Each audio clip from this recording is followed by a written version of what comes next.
Well, hello everyone, and welcome once again to Vlogitas. I'm Phil Ramsey, and in this Bible Truth series, we go through the Word together, chapter and verse. We're getting into a really exciting part where we're in the book of Daniel, and we just now finished the historical side of Daniel, and we're getting into the prophecies of Daniel. And these prophecies that Daniel made were already fulfilled in part. And but there's also, like we talked about, there's still fulfillment. God may make a prophecy, and it may apply to more than one time and more than one place. And this is how, really, I mean, it just goes to show the genius of God. The Bible says in Isaiah that no one can search the depth of His understanding, and so God can speak one thing and have it pertain to two different times with two different sets of people, and have it be fulfilled perfectly. It's just amazing how he can do this. And Daniel is so precise in the things and the parts that have been fulfilled that modern day scholars who don't like the Bible have actually tried to say there's no way it could be this precise. This couldn't have been written by Daniel in his time. It had to have been written and added to his book later on by somebody at a future date, because it's just so accurate. But I mean, you take that together with other things that God has said in the Word, and it just is such strong evidence for the infallibility of this Word and the efficacy of this Word, or the efficiency. It's just so precise that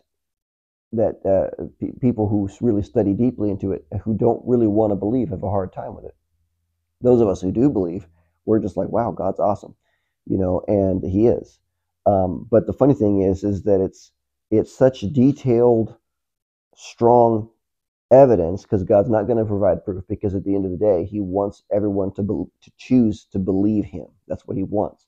But he provides such strong evidence that you can take this evidence as though being as good as fact. It's like they do in a court. In a court system where they say we have sufficient evidence to find this person either guilty or innocent based upon the strength of the evidence. We're going to accept it as if it were fact. And so you can do that that's what God wants us to do, is to examine enough evidence and finally come to a conclusion and say God is true and everything He says is true. And so the things that we see in here, they're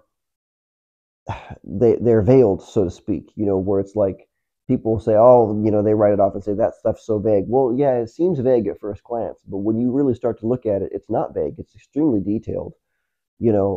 But it's just a matter of, is a person willing to really give God a fair chance in examining what He has to say.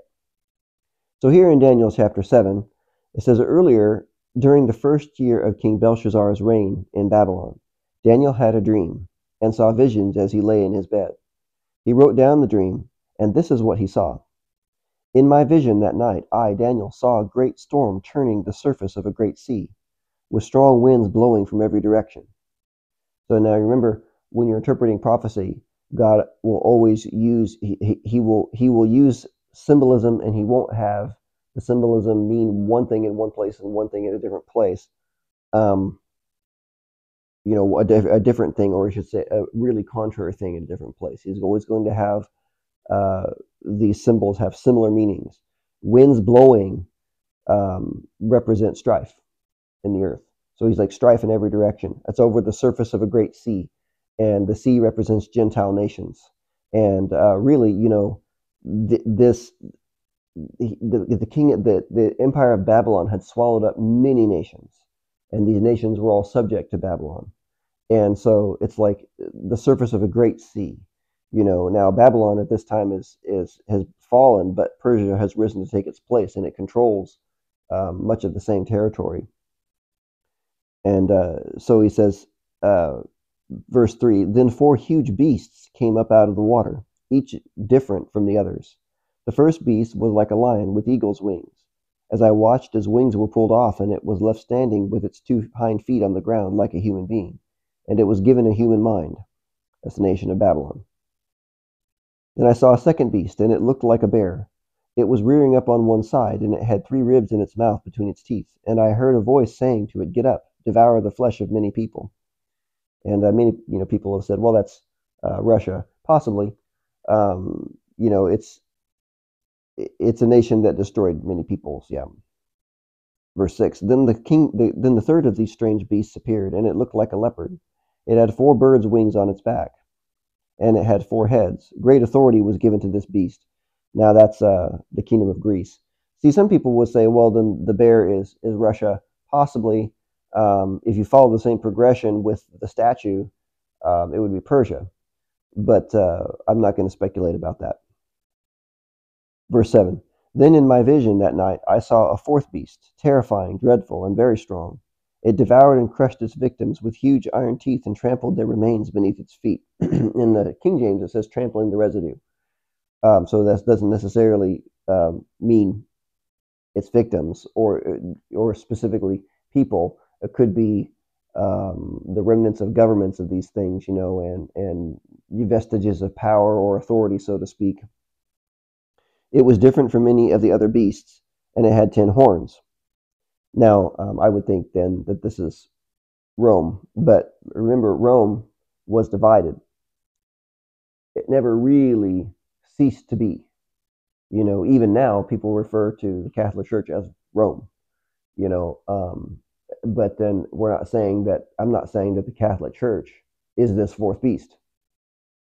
I'm simply saying that Roman thought still prevails within that organization, and then it also still prevails within the governments of many nations in the Western civilization. And so that's where you have the toes and the feet, the iron mixed with clay that Daniel talked about in King Nebuchadnezzar's dream that God gave him. Where it's like you have the residue, you have what's left of that nation that was divided, and it's got some of the strength of iron still, but also some of the weakness of clay. And so you have this, Daniel talked about how during the time of those kings, he said, a kingdom will be set up that will never end. That's Jesus. His kingdom is set up, it's never going to end. And so that's already taken place, but we have not reached the end of that time period yet. And how do I know that? Well, because the feet and toes of iron mixed with clay, Daniel said, these kingdoms will try to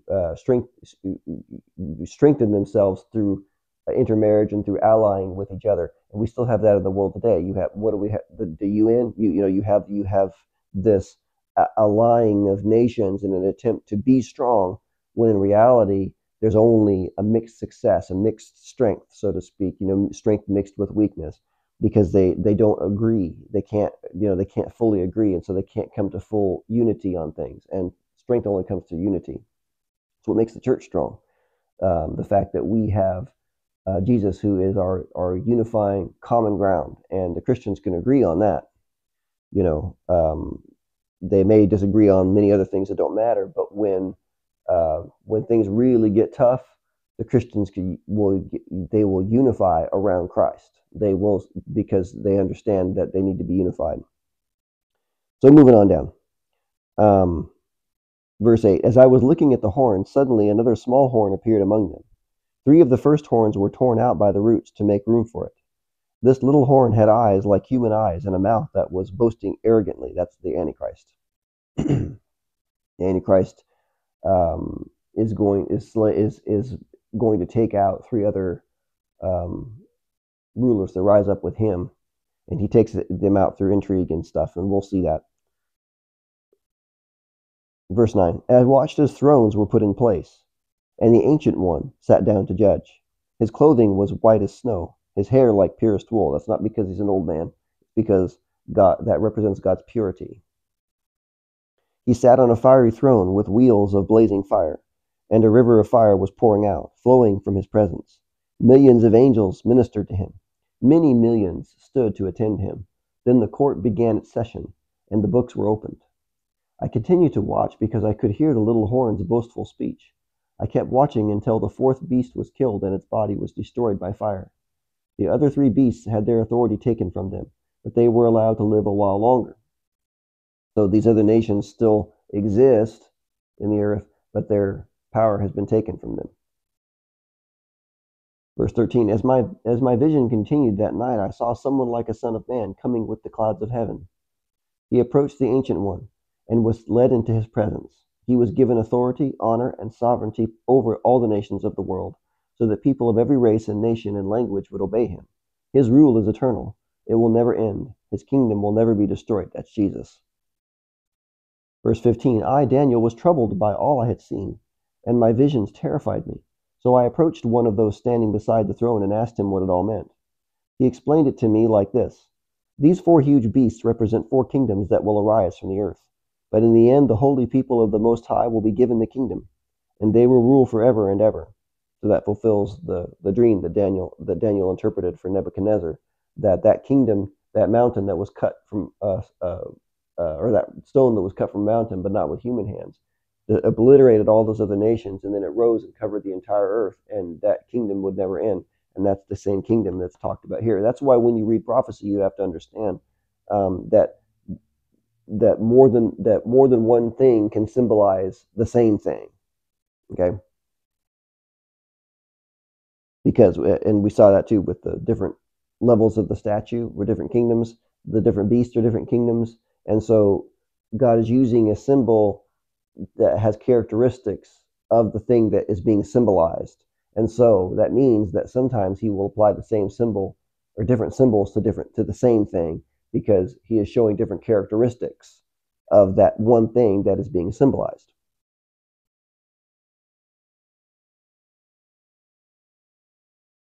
All right, so verse 19, then I wanted to know the true meaning of the fourth beast, the one so different from the others and so terrifying. It had devoured and crushed its victims with iron teeth and bronze claws, trampling their remains beneath its feet. I also asked about the 10 horns on the fourth beast's head and the little horn that came up afterward and destroyed 3 of the other horns. This horn had seemed greater than the others, and it had human eyes and a mouth that was boasting arrogantly. As I watched, this horn was waging war against God's holy people and was defeating them, until the Ancient One, the Most High, came and judged in favor of his holy people. Then the time arrived for the holy people to take over the kingdom. Then he said to me, this fourth beast is the fourth world power that will rule the earth. It will be different from all the others. It will devour the whole world, trampling and crushing everything in its path. Its 10 horns are 10 kings who will rule that empire. Then another king will arise, different from the other 10, who will subdue 3 of them. He will defy the Most High and oppress the holy people of the Most High. He will try to change their sacred festivals and laws, and they will be placed under his control for a time, times and half a time. But when the court will pass judgment, all his power will be taken away and completely destroyed. Then the sovereignty, power, and greatness of all the kingdoms under heaven will be given to the holy people of the Most High. His kingdom will last forever, and all rulers will serve and obey him. That was the end of the vision. I, Daniel, was terrified by my thoughts, and my face was pale with fear, but I kept these things to myself. Chapter 8. During the 3rd year of King Belshazzar's reign, I, Daniel, saw another vision, following the one that had already appeared to me. In this vision, I was at the fortress of Susa, in the province of Elam, standing beside the Ulai River. As I looked up, I saw a ram with 2 long horns standing beside the river. One of the horns was longer than the other, even though it had grown later than the other one. The ram butted everything out of its way to the west, to the north, and to the south, and no one could stand against him or help his victims. He did as he pleased and became very great. While I was watching, suddenly, a male goat appeared from the west, crossing the land so swiftly that he didn't even touch the ground. This goat, which had one very large horn between its eyes, headed toward the 2-horned ram that I had seen standing beside the river, rushing at him in a rage. The goat charged furiously at the ram and struck him, breaking off both his horns. Now the ram was helpless, and the goat knocked him down and trampled him. No one could rescue the ram from the goat's power. The goat became very powerful, but at the height of his power, his large horn was broken off. In the large horn's place grew 4 prominent horns, pointing in the 4 directions of the earth. Then from one of the prominent horns came a small horn, whose power grew very great. It extended toward the south and east and toward the glorious land of Israel. Its power reached to the heavens, where it attacked the heavenly army, throwing some of the heavenly beings and some of the stars to the ground and trampling them. It even challenged the commander of heaven's army by canceling the daily sacrifices offered to him and by destroying his temple. The army of heaven was restrained from responding to this rebellion. So the daily sacrifice was halted, and truth was overthrown.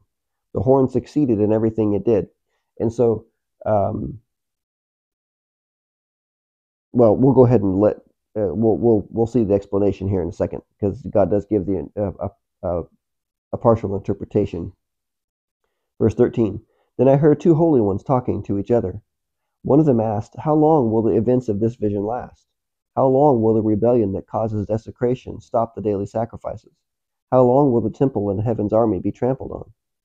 The other replied, "It will take 2,300 evenings and mornings. Then the temple will be made right again." As I, Daniel, was trying to understand the meaning of this vision, someone who looked like a man stood in front of me, and I heard a human voice calling out from the Ulai River, Gabriel, tell this man the meaning of his vision." As Gabriel approached the place where I was standing, I became so terrified that I fell with my face to the ground. "Son of man," he said, "you must understand that the events you have seen in your vision relate to the time of the end." So again, relate to the time of the end. That doesn't mean that it only would take place at the time of the end, because there can be a dual fulfillment, and there was. Verse 18, while he was speaking, I fainted and lay there with my face to the ground, but Gabriel roused me with a touch and helped me to my feet. Then he said, "I am here to tell you what will happen later in the time of wrath. What you have seen pertains to the very end of time. The two-horned ram represents the kings of Media and Persia. The shaggy male goat represents the king of Greece. That's Alexander the Great. And the large horn between his eyes represents the first king of the Greek Empire." Yeah. So that then verse 22, the four prominent horns that replace the large horn show that the Greek Empire will break into four kingdoms, but none as great as the first. And that did happen, by the way. If you study Greek history, when they took over Israel, that happened. Alexander the Great died a young death. He rose to power extremely quickly, and he took over a vast amount of territory in a very short amount of time. That's why the Bible represents it by saying it was moving so fast as though it appeared that he wasn't even touching the ground, the goat. Verse 23, at the end of their rule, when their sin is at its height, a fierce king, a master of intrigue, will rise to power. That's the fourth horn. He will become very strong, but not by his own power. He will cause a shocking amount of destruction and succeed in everything he does. He will destroy powerful leaders and devastate the holy people. He will be a master of deception and will become arrogant. He will destroy many without warning. So that was, I can't remember the name of that. I think that king was Epiphanes or something like that. I don't remember. You'd have to look it up in the history of the world. But it also represents the Antichrist, so to come at a later time. He will even take on the prince of princes in battle, but he will be broken, though not by human power. Verse 26. This vision about the 2,300 evenings and mornings is true, but none of these things will happen for a long time, so keep this vision a secret. And it's true, it didn't happen for a long time in Daniel's time either. It was long after Daniel's death that these things took place. But then the part of the vision that pertains to the end, or that relates to the end, like Gabriel said, is still to come to pass in the end times. Verse 27.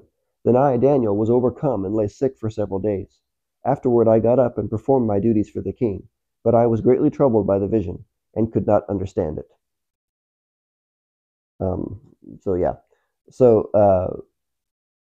These things are still, some of these things are still yet to come.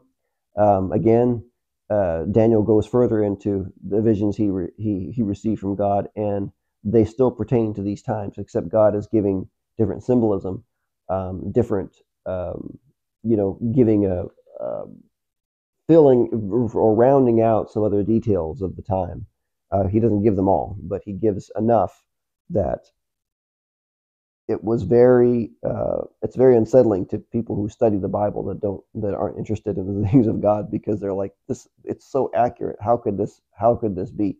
And it's that failure to consider the supernatural things and the divine ability of God to do these things. And so it's in part a willful ignorance, and unwillingness to search out how deep these things run. It's like, that's kind of scary, so I'm really not going to put a lot of thought into it. It must be wrong.